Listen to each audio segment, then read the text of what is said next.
Every winter has its victims. A weather-beaten trapper named Henrik Nordahl thought he'd seen it all: starvation, death, loneliness.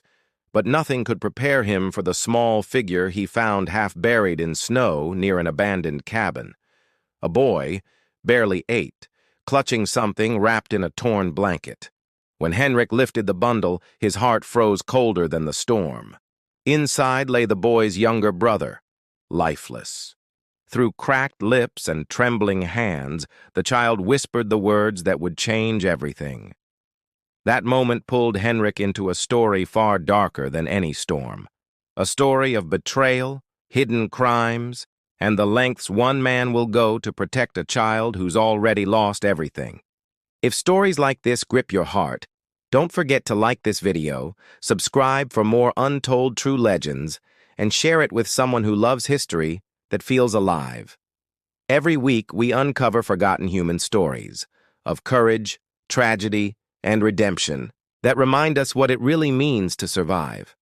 The wind shrieked like a living thing across the high Wyoming peaks. Snow churned through the night in blinding walls, swallowing every shape, every sound. Inside that storm sat a man named Henrik Nordahl, a trapper who'd long since traded human company for silence and cold. His cabin crouched between 3 peaks, its rough-hewn walls groaning under the weight of the storm. Henrik leaned close to the fire, sharpening a hunting knife that barely needed sharpening. The rasp of metal on stone was the only rhythm left in his life.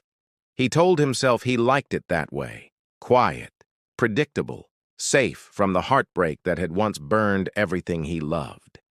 8 years earlier, consumption had stolen his wife, Sarah, and their little girl, Emma. He'd buried them side by side in frozen ground, then walked away from the world that let it happen. Out here, no one asked questions, and no one expected him to keep living like he had something left to lose. But the mountain had a way of testing the living, and tonight something in the storm felt wrong. Alive, even. Henrik paused mid-stroke, the blade still in his hand. Beneath the roar of the wind came a faint, brittle sound. A cry. He held his breath. Maybe it was the gale whistling through the pines. Maybe it was memory. Then it came again. Thin, human, desperate. A child's voice. Without thinking, Henrik grabbed his lantern and coat, kicked open the door, and stepped into the blizzard. The cold slammed into him like a wall. Snowflakes stung his skin, melted on his beard, froze again before they could fall. "Hello?" he shouted, though the wind tore the word apart. "Anybody there?" For a heartbeat, nothing. Then, fainter but real. "Help. Please." He turned toward the sound and saw, through swirling white, the shadow of the old trapper's cabin. A ruin he'd never bothered to mend. Half buried against the drift, something moved. He fought through knee-deep snow until his lantern caught the shape of a small boy huddled by the wall. The child couldn't have been more than 8. His face was ghost-pale, his lips the color of ash. In his arms he cradled a smaller shape wrapped in a torn blanket. Henrik dropped to his knees. Hey there, you're all right now." The boy blinked up at him through lashes clotted with ice. "Please, mister," he whispered. "Help my brother, before the ground freezes too hard." Henrik's breath caught in his chest. He looked at the bundle and saw what the boy already knew: the stillness, the silence that only death brings. For a moment, the world went utterly quiet. Even the storm seemed to hold its breath. Henrik felt the old pain rise again, that familiar weight behind his ribs. He'd buried enough small bodies for one lifetime, but the boy was still alive, and that was reason enough to move. "Come on," Henrik said roughly, his voice thick. "Let's get you warm." He scooped them both up, the living and the dead, and staggered back toward his cabin. The wind clawed at him, trying to tear the child from his arms, but he pushed through, muscles screaming, boots slipping on ice. By the time he reached the door, his hands were numb and his beard frozen solid. Inside, the heat hit like mercy. He kicked the door shut, set the lantern down, and laid the boys on his bed near the fire. The older one clung fiercely to the smaller bundle, refusing to let go. Henrik knelt beside them. "What's your name, son?" The boy hesitated, voice a rasp. "Eli," he said. That's my brother, Sam." Henrik nodded, fighting the ache rising in his throat. "Eli, I'm gonna fix you something hot. Then we'll talk about Sam, all right?" The boy didn't answer, just kept staring at his brother's face as though willing him back to life. Henrik moved quickly, built the fire higher, boiled water, poured a little whiskey into a cup to mix with sugar and snowmelt. When he handed it to Eli, the boy's fingers trembled too badly to hold it steady. Henrik steadied the cup for him, patient, quiet. Only when the boy had taken a few sips did Henrik ask, "How long have you been out there?" Eli's gaze drifted to the window, to the white world beyond. "Since last night. We were walking. Mama said there was a man who could help us. But the wagon broke and—" His voice cracked. "Sam got cold. I tried to keep him warm, I tried." Henrik's throat tightened. "You did everything you could." "No," Eli said, tears freezing on his cheeks. "He kept crying for Mama, and then he stopped. I thought he was asleep." Henrik swallowed hard. "You're safe now. You hear me? You're safe." But even as he said it, he knew safety was a lie. Nothing about this made sense. What mother sends two children into a storm like this? Who was supposed to meet them? And why did the boy speak of a man who could help? For now, though, answers could wait. He had to keep the child alive. Henrik built up the fire again, unwrapped the smaller bundle with reverence, and covered the little body with a clean quilt. Then he turned his chair to face the flames, sitting beside Eli until the boy's shivering slowed. Hours passed in half-sleep. Outside, the storm screamed and moaned, but inside the cabin the air grew still, heavy with grief. At last, as dawn's gray light seeped through frosted glass, Eli spoke again. "You promised," he murmured, eyes on the blanket. "You'll bury him before the ground gets too hard." Henrik looked toward the window. He knew the truth. The earth was already frozen solid, the kind that breaks pickaxes. But he also knew promises to dying souls, no matter how small, weren't meant to be broken. "I'll do what I can," he said softly. "We'll find him rest." Eli nodded and closed his eyes, finally letting exhaustion pull him under. Henrik sat there a long time, staring into the fire. The boy's words looped through his mind. Mama said there was a man who could help us. How could anyone have known he lived here? He'd chosen this mountain precisely because no one did. When morning came fully, he stepped outside to inspect the storm's aftermath. Snowdrifts rose taller than his shoulders. The world looked remade, blank, silent. He found his shovel and pickaxe, trudged to a clearing behind the cabin, and began to dig. The first strike bounced off the ground with a hollow clang. The second did the same. The mountain earth was iron now. He kept at it anyway, sweat freezing in his beard, breath pluming like smoke. Hours later, he'd made barely a dent. Finally, panting, he leaned on the handle and looked toward the cabin, where a thin trail of smoke rose from the chimney. Inside that smoke was a boy waiting for him to keep a promise. By dusk, Henrik gave up on the idea of a grave. Instead, he built a small shelter from spare lumber and stones, a resting place to protect Sam's body until spring thaw. When he was finished, he brushed snow from his gloves and whispered, "Rest easy, little one." Back inside, Eli sat at the table, small hands wrapped around a tin cup. "Is it done?" he asked.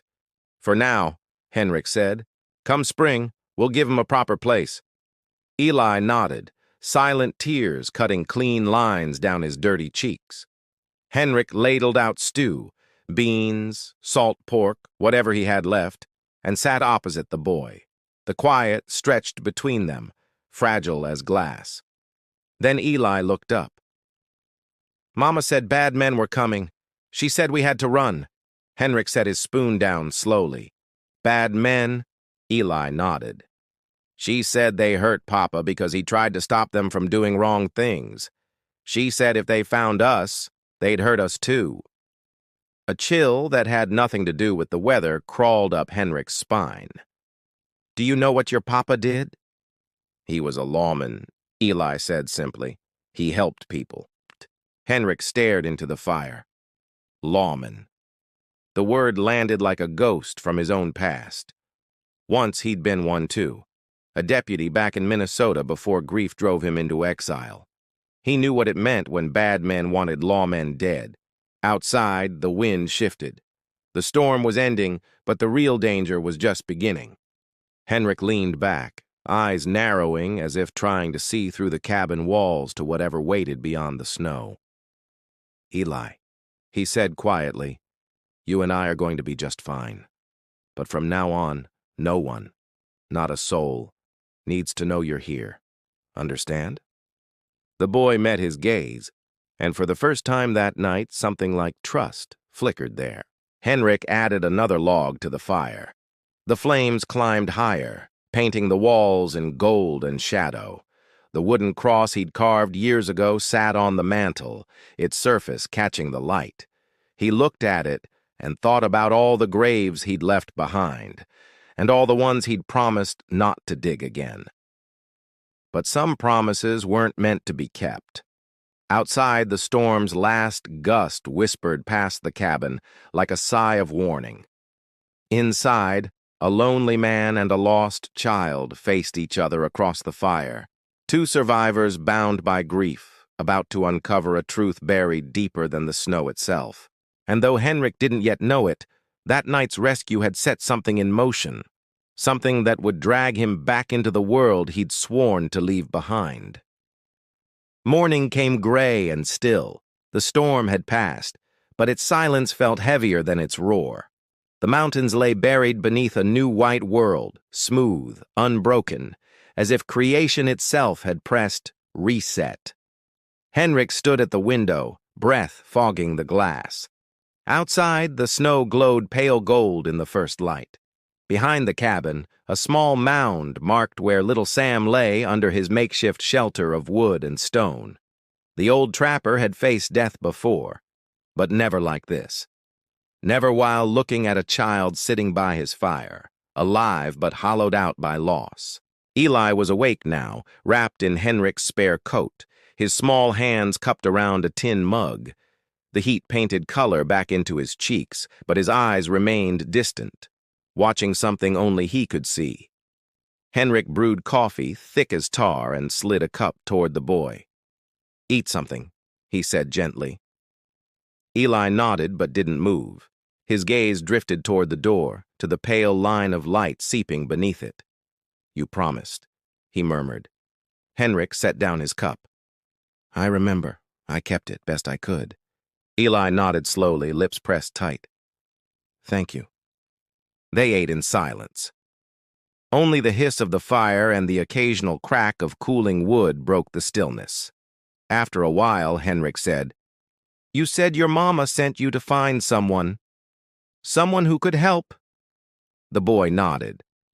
She said there was a man up here who didn't talk to people. A man who once wore a badge. Henrik froze mid-breath. And she said his name? Eli shook his head. Just that he'd know what to do. The words sat between them like a spark waiting to catch. Henrik leaned back in his chair, staring into the flames.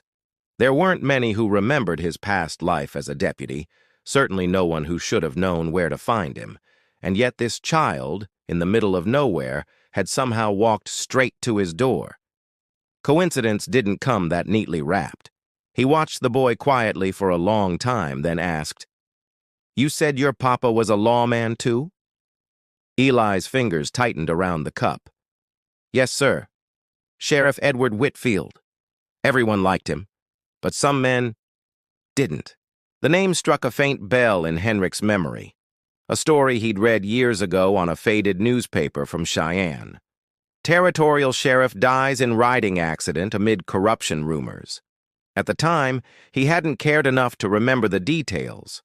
But now, looking at this child who bore the same name, the story came flooding back with new meaning. "Your mama," Henrik asked carefully. "What happened to her?" Eli hesitated, eyes darting toward the window. "She said the bad men were coming. She told us to pack and wait for Mr. Peterson's wagon. He was supposed to take us to our aunt. But the wagon broke, and he said we had to walk. After that," his voice cracked.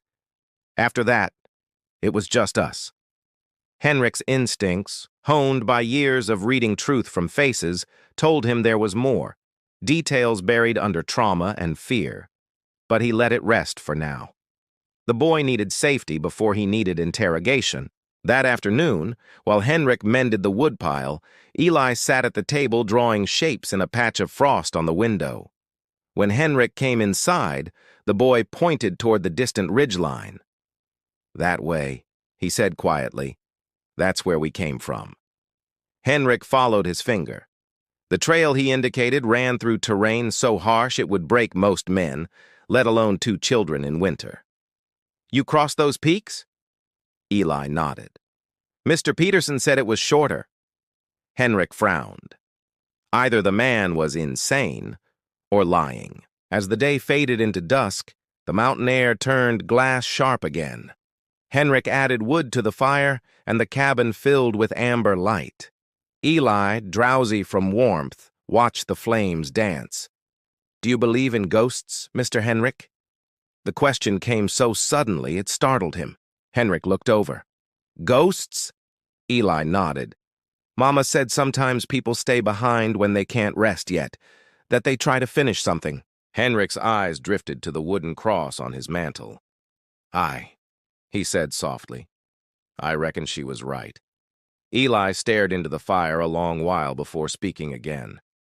"I think Papa's still out there, watching, making sure I keep my promise." Henrik's chest tightened. "What promise is that?" The boy hesitated.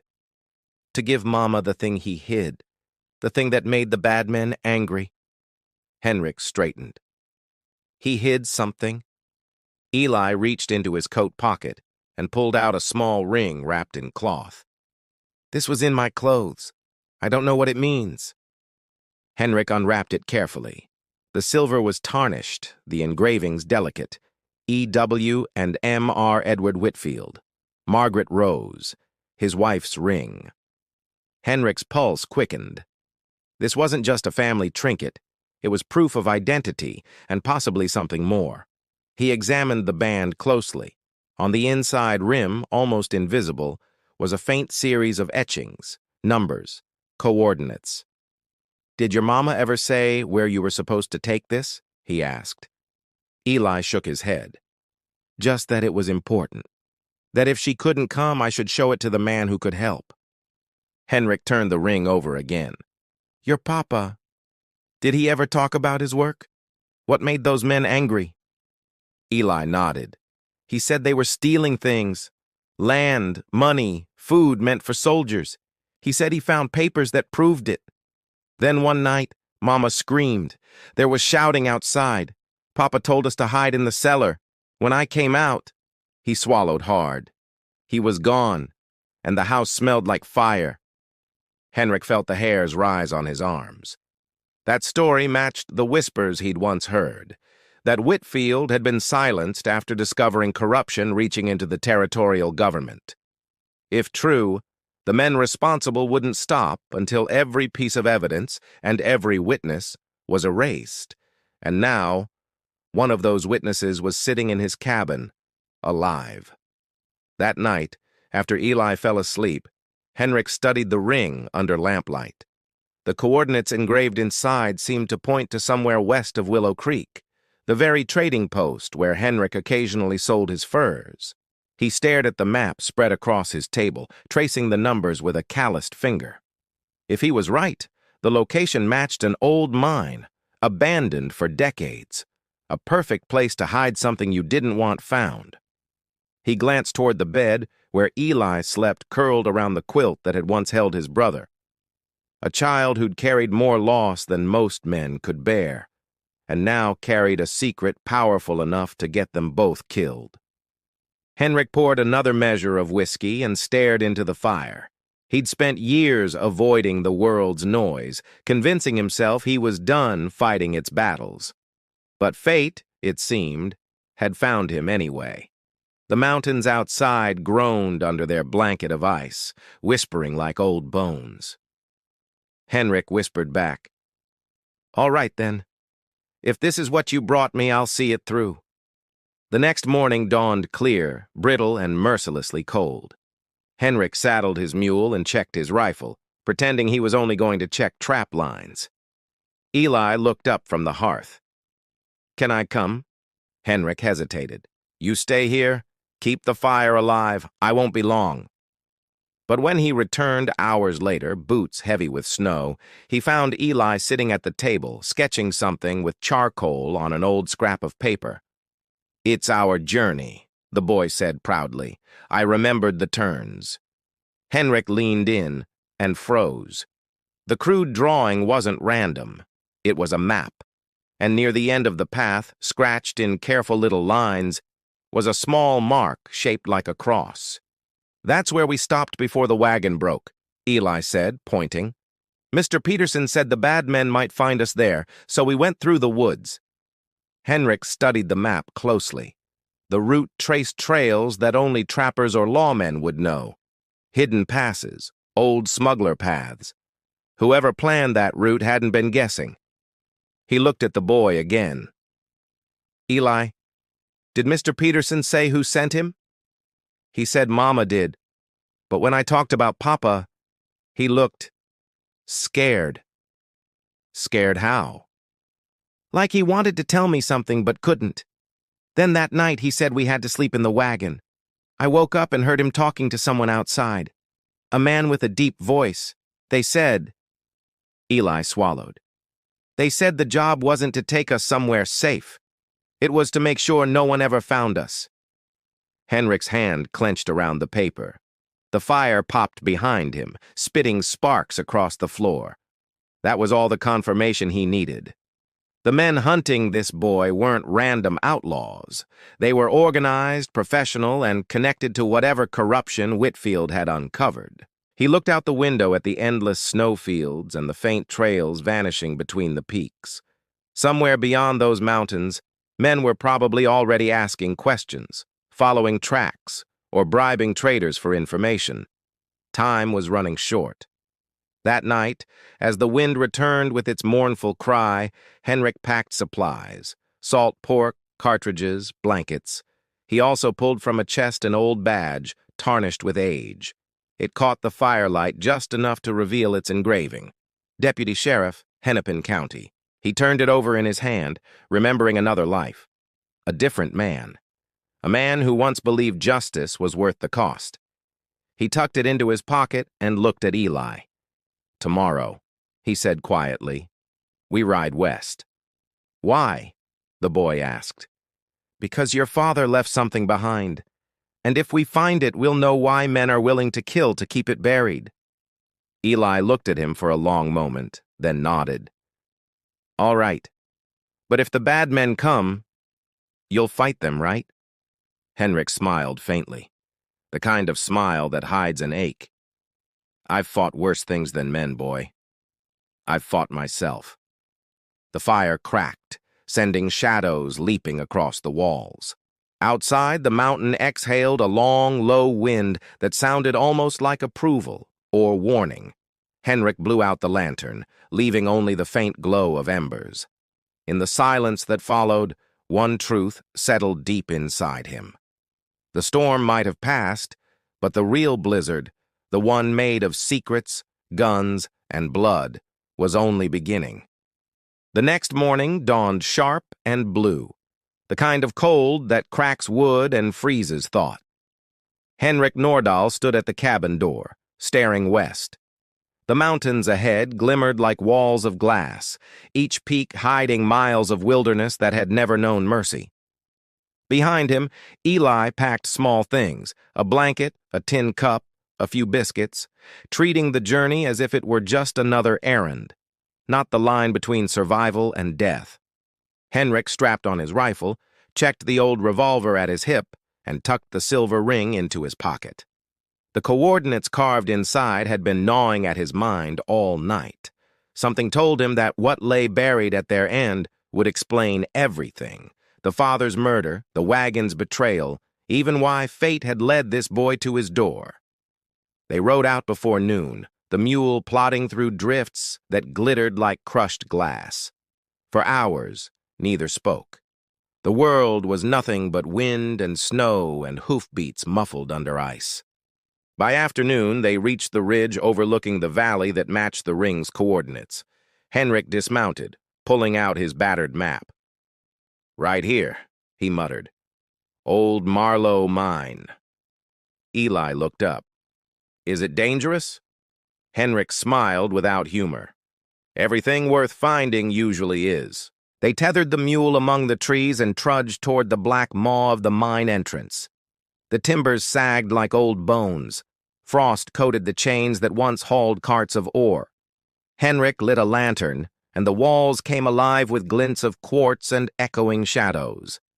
Inside, the air was heavy, stale with the memory of men who'd long since stopped breathing.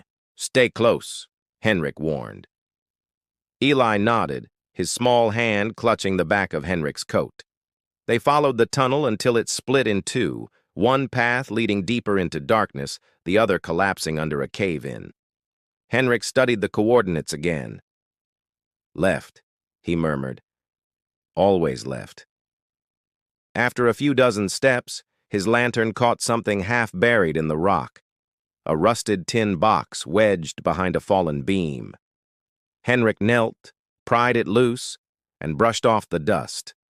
Inside were papers, half dissolved with damp, but legible enough to see names, signatures, and seals. He flipped through quickly, heart-hammering. They were ledgers, contracts, and receipts, all tied to shipments meant for military forts that had mysteriously vanished. Each page bore one common signature, J.G. Klein. Henrik's stomach dropped. That name he knew well. Jonas G. Klein, a wealthy trader who had once run the Cheyenne Supply Company, and who had half the territory's politicians in his pocket. Edward Whitfield had been right. He'd uncovered evidence of theft and fraud, implicating Klein and his associates. And that meant the sheriff's death hadn't been an accident. It had been an execution. Henrik's lantern flickered. He turned, suddenly aware of how loud his breathing had become. "Eli," he said quietly, "your father, he was a brave man. He found proof of something big, dangerous. These men would kill anyone to keep it hidden." Eli's face went pale. "Even Mama?" Henrik hesitated. "Maybe, but we'll find the truth." Just then, a sound broke the silence. A crunch, boots on snow. Not theirs. Outside. Henrik snuffed the lantern instantly. Darkness swallowed them whole. He pressed a finger to his lips and crouched, pulling Eli close. Through the tunnel's mouth came faint voices, low, rough, confident. "A tracks lead right to the ridge," one said. "Two of 'em, a man and a boy." Henrik's pulse slowed to a cold, steady rhythm. Another voice replied, colder. "Orders are clear. No survivors. The boss wants the papers burned." Eli trembled against him. Henrik felt the boy's heartbeat thudding like a drum. He whispered, almost soundless, "Not a word."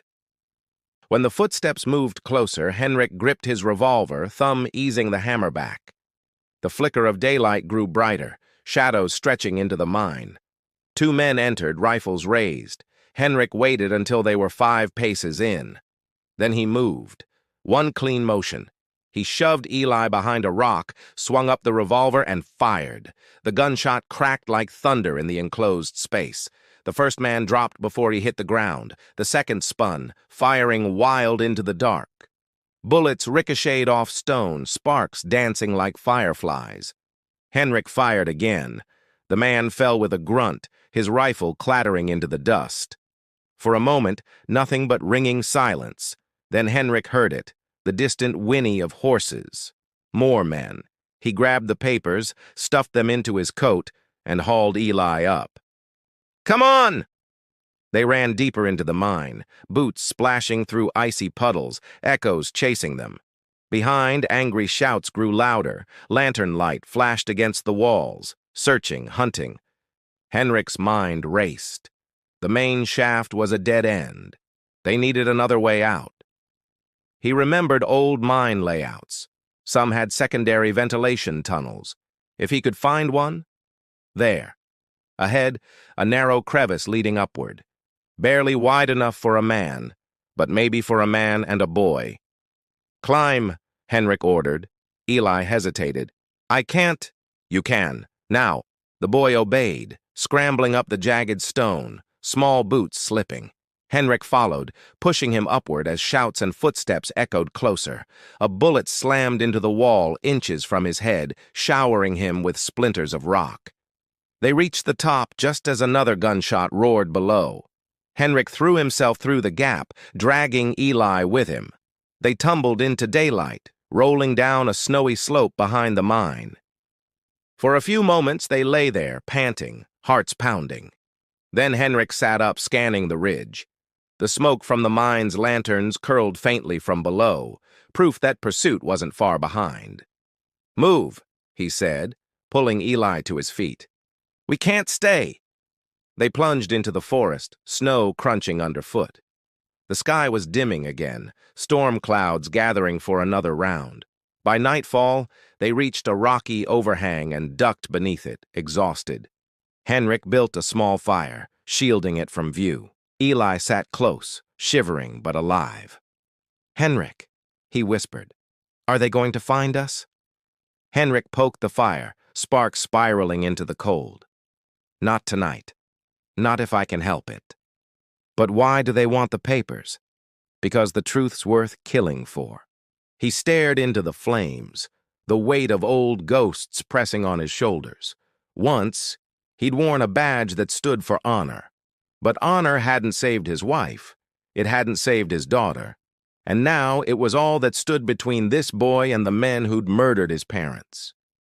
Eli's voice was small. "Do you think Papa would be proud?"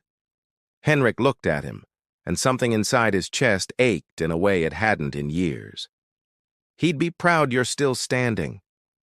Silence stretched, broken only by the whisper of wind through the pines. Henrik unfolded the papers again, studying them by firelight. Among the ledgers was one page that made his breath catch, a letter addressed in faded ink.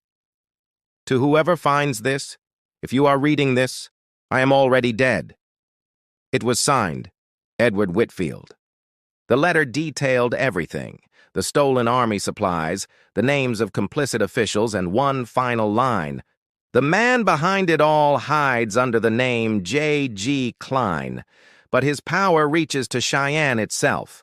If my family is harmed, may the truth bury him instead." Henrik folded the letter carefully and looked west, toward the faint glow of civilization beyond the mountains. "Cheyenne," he muttered. "That's where it ended. That's where this truth had to go." He turned to Eli. "Listen, boy, we're heading into the lion's den. Men like Klein don't fall easy, but if we get these papers into the right hands, real lawmen, men who haven't sold their souls, we might finish what your father started." Eli nodded, small jaw tightening with a courage far too big for his years. "Then let's finish it." Henrik smiled faintly. "You sound like your old man."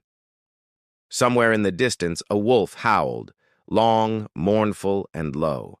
Henrik took it as a warning, or maybe a promise. He packed the papers again, fed one last branch to the fire, and whispered to himself, "No more ghosts. Not this time." Above them, the night stretched endless and cold. Below, in the mine they'd escaped, lanterns still burned, and men cursed the snow for covering the tracks of a ghost they thought they could kill. The snow had thinned by the time they reached the plains. 3 days of riding, 3 days of hunger, wind, and silence. Behind them lay the skeleton of the mountains. Ahead, the faint outline of Cheyenne shimmered under the rising sun. Henrik's coat was torn, his eyes hollow from sleepless nights, but his resolve burned steady. The papers inside his pack, the truth Sheriff Whitfield died to protect, were their only weapon. Beside him, Eli rode silently on the mule, wrapped in a blanket too large for his frame. Each mile put more distance between them and the men hunting them, yet Henrik knew it was only a matter of time before Klein's shadow caught up. By late afternoon, they reached the edge of town. Smoke curled from chimneys, the smell of coal and horse dung mixing with cold air. Henrik hadn't seen civilization in years, and it felt foreign, too loud, too alive. He led the mule down a narrow alley behind the telegraph office. "Stay close," he told Eli. "No talking unless I say." The boy nodded. His eyes darted over the bustle of wagons, lawmen, and merchants. For a child who'd lost everything, the world must have seemed impossibly big and dangerously small at the same time. Henrik pushed through the saloon doors, ignoring the curious stares. At the back, a man sat alone, polishing a deputy's star on his vest. Marshal Tom Avery, a name Henrik remembered from another life. Avery looked up, surprise flickering across his weathered face. "Well, I'll be damned. Henrik Nordahl, I thought the mountains swallowed you." "Almost did," Henrik said. "Need a word?" They stepped outside into the cold. Henrik handed him a folded letter, the one written by Sheriff Whitfield. Avery read it once, then again, slower this time. "Good Lord," he muttered. "This is dynamite. You know what you're holding?" Henrik nodded. "Proof. Enough to hang Klein and half the territory's council." Avery looked around nervously. "You can't stay here. Klein's got men everywhere. He owns half the marshal's office." "I figured as much," Henrik said. "That's why I came to you." Avery hesitated. "I'm not the law I used to be, Henrik. You're asking for a war." Henrik's gaze hardened. "Then it's time someone fought one." Before Avery could answer, the sound of hooves thundered down the street. Men in dusters, 5, maybe 6, rode hard, rifles slung low. Klein's riders. Henrik grabbed Eli's arm. "Run!" Gunfire split the quiet afternoon. Bullets shattered windows, sent townsfolk scattering. Henrik fired back, his revolver roaring like thunder. One rider fell, another's horse reared, screaming.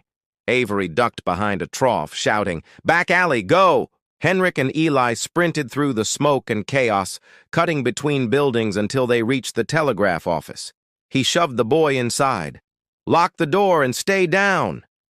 Eli crouched behind a desk, eyes wide with fear. "What about you?" Henrik checked his last rounds. "I'll hold them off." Outside, the riders regrouped, fanning out. Their leader, a tall man in a black coat, dismounted, voice like gravel. "Nordahl, hand over the papers, and maybe I'll let the boy live." Henrik's voice came back cold. "You already took enough children," the man laughed. "You've got guts, old man. Shame it won't save you." He fired first. The bullet grazed Henrik's shoulder, spinning him sideways. Henrik fired back, hitting the man square in the chest. Chaos erupted. Gunfire echoed down the street, ricocheting off walls. Henrik ducked behind barrels, returning shot for shot. Each blast lit the air with fire and grit. One by one, Klein's men dropped, but so did Henrik's strength. When his gun finally clicked empty, silence fell again. Smoke hung heavy, and snow began to fall in soft, silent flakes, settling over the bodies. Henrik staggered into the telegraph office, blood darkening his coat. Eli rushed to him, tears streaking his face. "You're hurt," Henrik smiled weakly. "Just a scratch. Listen, you remember that marshal outside? Go to him, give him the papers. Don't stop for anyone." Eli shook his head violently. "No, you're coming too." Henrik knelt, placing a hand on the boy's shoulder. "You've done more than most men ever will. Your papa would be proud." The boy clung to him, sobbing. "Please don't go." Henrik's voice dropped to a whisper. "Everyone goes, Eli. What matters is what we leave behind. He pressed the ring, the same one that had started it all, into the boy's hand. Keep it safe. It's your family's truth now. Footsteps echoed outside, not Klein's men this time. Lawman, Avery among them. Nordal, it's over. We got 'em all. Henrik looked up, relief flickering in his eyes. Good, then it's done. He sank back against the wall, exhaling slowly. For the first time in years, peace softened his face. Eli clutched his hand until the last warmth faded from it. Days later, the newspapers told the story: corruption exposed, traitor Klein dead, stolen army funds recovered. Marshal Avery took credit, but everyone in town whispered another name: the mountain man who'd walked out of exile to right an old wrong. They buried Henrik Nordahl at sunrise, overlooking the plains.